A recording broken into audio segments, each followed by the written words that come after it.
So make peace great again. What does that mean? Peace is perceived as this, like, either it's kind of irrelevant right now when there's so much conflict and war going on, like what is she talking about now with peace?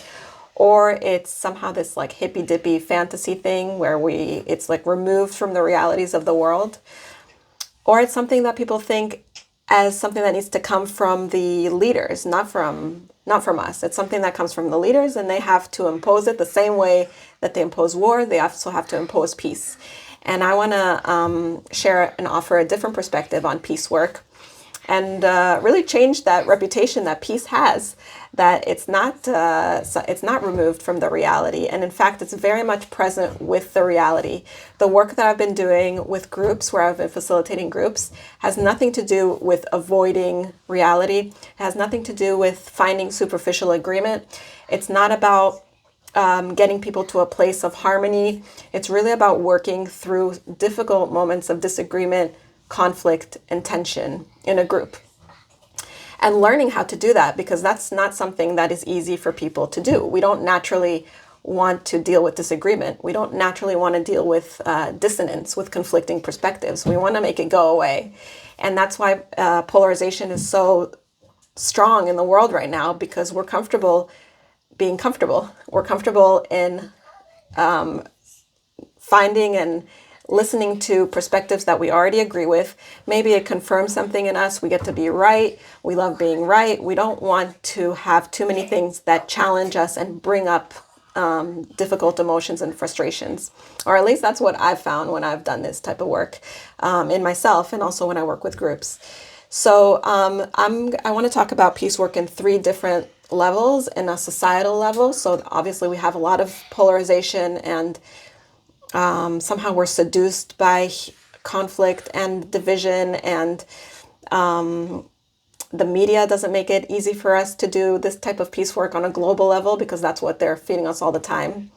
Also in groups, and at work, so much work has workplaces have a top-down hierarchical structure, which presents a lot of tension in terms of power dynamics and power structures.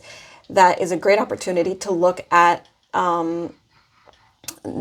tension and take that into oneself. And of course, in relationships with 2 people, or in relationships with family, there's a lot of opportunity there for reflecting on disagreement, taking it into yourself. Now, when I say taking it into yourself, I'm saying that peace work is an individual process, which is also kind of controversial, because then you think, oh, she's one of those like inner peace hippies that, you sit and you solve it for yourself, and you're very removed from the world. But I do want to address that critique, because that's not the way I see it, and that's actually not the way that I've experienced it. I've experienced when I've been able to take in these perspectives in myself, it's actually been a force of peace in the world. It's the way that I am able to be with different perspectives as I facilitate groups, and not really be triggered by someone who thinks differently than I am. And that's not like that I'm practicing some sort of like non-judgmental approach. That's because I have really sat with the dissonance of it, with the difficulty of it. And that's a practice that's possible for everybody, and it's not easy. So peace work is not something, it's again, not about finding superficial agreement, not about holding hands and singing songs. It's about looking into difficult moments of disagreements and dissonance. And this next series of videos will share some examples from that and some of the ways that we can do that, so that we can dissolve the external conflicts within ourselves, and then be a force of peace in the world. And that way, that is my idea of making peace great again.